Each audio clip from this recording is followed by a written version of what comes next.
If you are interested in acquiring any of my Overkill's tutorial guides for Microsoft Flight Simulator, or simply interested in supporting the channel, please consider joining us on Patreon. Patreon subscribers level tier 2 and above have access to all of my guides, as well as any future releases that come down the road. Patreon link can be found in the description below.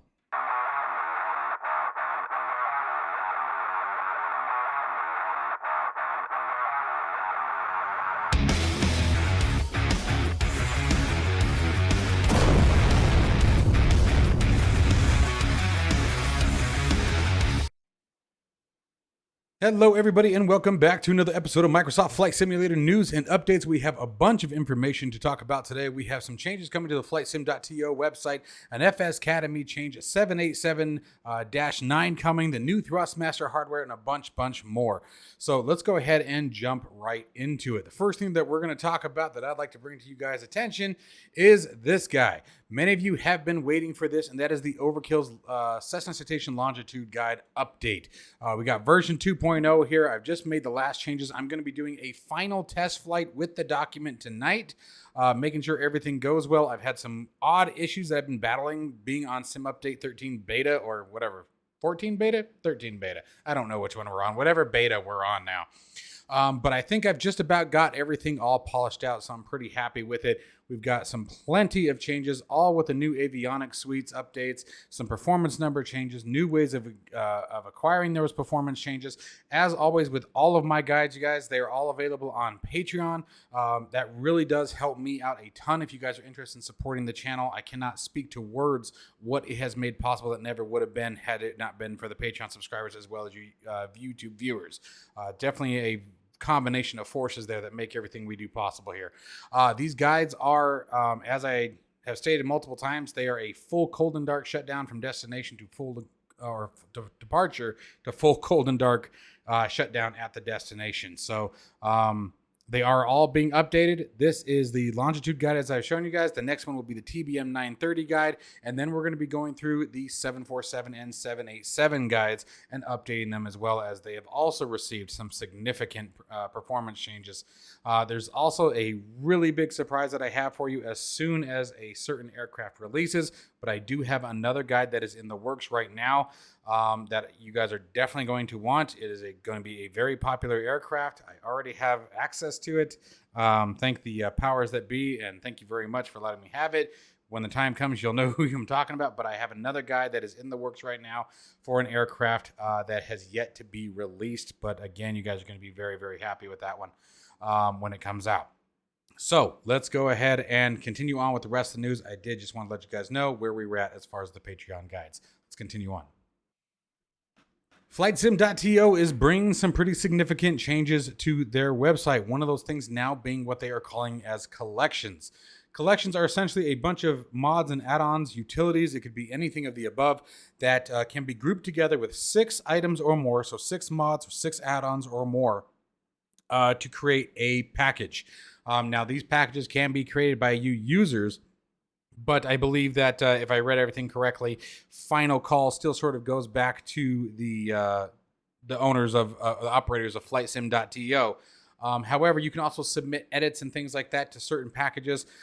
So an example would be, for example, an Arizona scenery package, right? You have multiple developers who are creating sceneries for Arizona. Like I know there's Sedona, there's a Grand Canyon, there's a Phoenix Sky Harbor, there's a Chandler Municipal, there's my hometown Tucson, right? So instead of having to go out and pick all of those one by one, they are now enabling us end users as well as developers to create packages, bring them all together where you simply click one button instead of having to grab everything one at a time. And again, those packages can be submitted by the end users. They can also be edited by end users. However, it sounds like final approval still goes through the primary channels. The other thing that they are going to be bringing here is threads. Any download that, or add-on, I should say, that has more than 1,000 downloads and more than 1,000 comments will now be able to create threads, much like you see on a forum in the discussions. Given the fact that many of those comments get lost. You know, there are some downloads that have, 50,000, 60,000, etc. comments on them that just get impossible to see them all. So by being able to create threads, just like you would see on any kind of forum, you're now going to be able to sort of break down based on your question, based on what your comment is, what it is that information you're either looking for or what you're trying to state to the developer so that they see it. So that is kind of slick. I will give this to them. They are certainly working on things. The last thing is, we talked about this a little bit in the previous not so fun video about FlightSim.to, and that is they are coming up with a new search feature using AI. So it's going to be very, very enhanced if all goes well. This is still in testing. This has not been released as of yet, but it sounds like that the search engine is going to be far more powerful through the introduction of AI as part of its search process. Now, I don't have any further information as to what that's going to look like and what those results are going to look like. I do know, like I said, it's still in testing, but it does certainly seem like they are trying to work on a lot of these issues. Just like I said in the previous video when I mentioned that FlightSim.to was under fire, I don't want it to be. FlightSim.to is a very, very powerful resource for content creators as well as end users. A lot of my subscribers, you guys, came onto the channel from watching my FlightSim mods, add-ons, and tools videos, and a lot of those resources I picked up from here on FlightSim.to. So I'm really hoping that this works. I'm really hoping that they continue to develop, and I'm hoping that things that are causing some flames behind the scenes start to resolve, and we can go back to what we're used to. Anyways, let me know what you guys think about the changes that are coming to FlightSim.to. Let's move on. FS Academy, a program I would hope that many of you are aware of by now. They have some very useful tools in regards to flight training, everything from landing to communications, IFR, VFR, flying and navigation, all kinds of really cool stuff. They are getting ready to come out with their next package, which is called Commander. Commander's purpose is to teach you the darker side of flight simulation, if you will. Everything from severe weather encounters, weather problems, mechanical problems, system failures, avionics failures, engine failures. There's going to be, it sounds like 12 missions in total that are going to take you through a bunch of different challenges and in hopes of better enhancing your flight simulation experience, as well as giving you maybe a little piece of what it's like to go through some of those exciting and very eventful procedures that come along with any of those failures or events.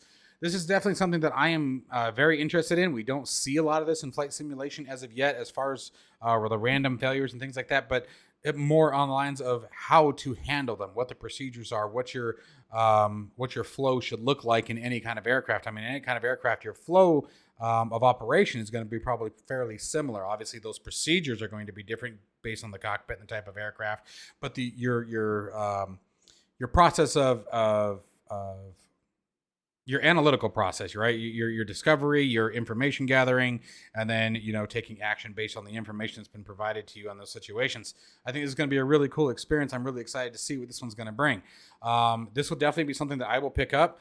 I would love to give this one a shot. I would love to be able to preview for this for you guys, and so I will definitely be grabbing that. We'll do a couple of videos on the channel here, walking through some of the events, and so you guys can see what it looks like upon release. So let me know what you guys think of it. If there's something that you're excited about, if you think this is a really cool add-on, let me know.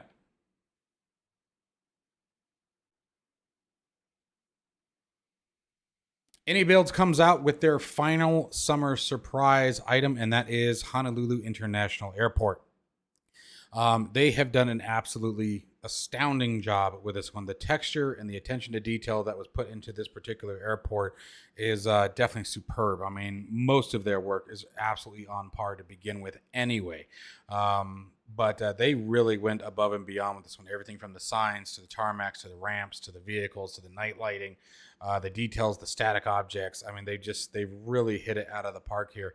And it's going to be a real nice fly-in experience. Now, one of the really cool things they've done here with this particular release is, at the moment, 10% of all purchases of the Honolulu scenery will go to the Red Cross to help the relief of the fire crisis happening on the Hawaiian Islands, specifically in the Maui area. So I've already grabbed my copy, grabbed it shortly before creating this video, guys. So let me know what you guys think if you decide to pick it up as well. It's certainly worth it. Like I said, even since the Hawaiian update to Microsoft Flight Simulator, it still hasn't been, I think, what it needed to be. And I think this is going to be a very nice rendition and very nice addition. I mean, just look at this stuff. This stuff is absolutely phenomenal. They've really done a really good job here. And we're going to be doing a flight into Hawaii. So I think we're going to take one of the tube liners out, and we're going I mean, I really don't have a choice. We're going to have to do an ocean jump, right? So probably come out of somewhere like Los Angeles or something like that, and maybe bring in the, maybe that'll be a good flight for the 787. We haven't flown it in a while, or the 747. 747 would be kind of fun too. I haven't flown that big boy in a long time, or big girl, I should say. Be nice to get in the Queen of the Skies again. And we were just talking about that we need to start working on updating that guide as well. So certainly going to be a very awesome experience. I'm really excited to fly this one. Let me know what you guys think down below. At the very least, it would make one hell of a tour. They even did the terminals for those of you guys who enjoy that kind of aspect. I still think it's kind of, unless you're doing like a camera walkthrough kind of thing going out to your terminal or your aircraft, I don't know, it seems kind of silly to me. But certainly a fantastic job, whether it's silly or not. They did beautiful. So anyway, that is the IndyBuilds Honolulu International Airport, guys. Make sure that you guys check it out if you can. Thrustmaster coming back to the flight simulation game with a new release, and that is the Viper mission pack, the TQS mission pack. Now, this thing is absolutely phenomenal. It's got a 1-to-1 scale metal handle to the real F-16 Viper, always also logistically known as the Fighting Falcon, but Viper sounds way cooler. That's really how that it actually got its call sign now, is the Vipers. The pilots got tired of calling it the Fighting Falcon. Anyways, digress a little bit. This is an absolutely phenomenal piece of hardware. I got to mess around with this a little bit over at the Flight Sim Expo. Now, really good news, you guys, is I actually have the full set on its way as we speak. I will be doing a review of this product, you guys, so if you guys are interested in checking that out, stay tuned to the channel this week. Hopefully by this weekend, I'll have a video out demonstrating this aircraft. We will be, or this hardware in the aircraft, in DCS World. I'm using DCS World just because it's obviously a far better rendition of the F-16 than what we have in Microsoft Flight Simulator. You're going to get much more of the enhancements and the features that are available on the HOTAS by flying the real aircraft. You know, and the inside the Microsoft Flight Simulator world, we're just not going to get that same level of immersion and simulation from the throttle quadrant that we're going to get in DCS World. So that's why we're going to be using DCS World to showcase that. Super excited for this thing. This looks absolutely amazing. As far as you DCS World pilots like myself, my understanding, it is basically plug and play. If you already have the Thrustmaster Warthog, then you've already got the flight stick for it too. I don't know for how many of you know this, but the A10C Thunderbolt, also known as the Warthog, and the F-16 Viper share the same flight stick. So, I mean, it's really just sort of going to be a plug and play experience. I'm really excited to check this one out. So again, that is the Thrustmaster F-16 TQS mission pack. Now, we're not just getting the throttle, we're getting the button box below. That's what makes the mission pack, so you guys can see it there. There's all the buttons there at the bottom. It sort of shows everything there as is. So super excited to be picking this one up, you guys. I'm really excited to be able to do a review of this. As you guys can see, you guys can buy the Viper panel or the throttle as a combo, or you can buy the throttle by itself with the emergency push button for your chaff release. So super excited to check this one out. Let me know what you guys think. If you're excited for something like this, I'm really happy to see Thrustmaster sort of coming back into the flight simulation game.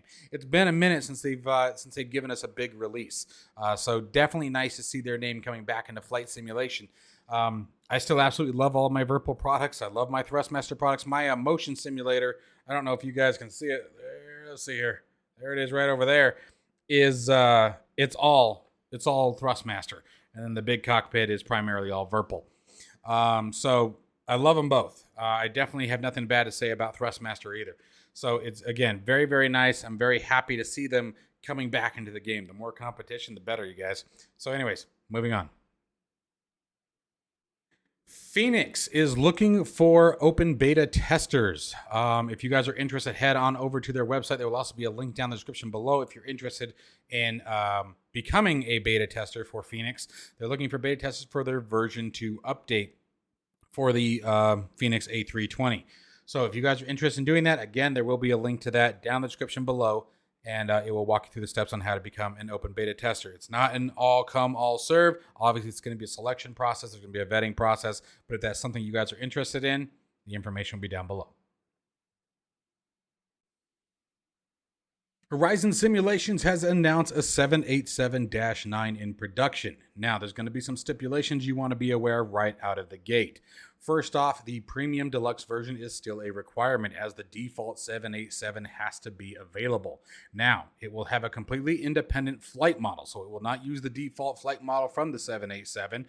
I imagine it's more of the airframe and some of the internal structures on the software side that make that a requirement.